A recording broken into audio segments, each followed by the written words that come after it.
নিবেদিতা সরকারকে খুব চমৎকার সঙ্গীত পরিবেশন করেছে।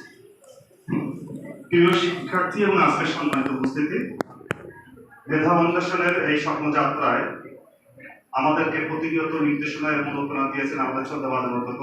আমরা স্যারকে সবাই আপনাদের কর্তব্য অভিনন্দন জানাই এবং আমাদের এই কার্যক্রম স্যার গতকালকে ঘোষণা দিয়েছেন এই কার্যক্রম চলমান থাকবে এবং নতুন নতুন ইনস্ট্রুমেন্ট সহ তোমাদের মধ্যে প্রতিভা বিকাশের যে যাত্রা শুরু হয়েছে স্যার তার পূর্ণতা দিবেন এই আশাবাদ তিনি গতকালকে আমাদের দিয়েছেন।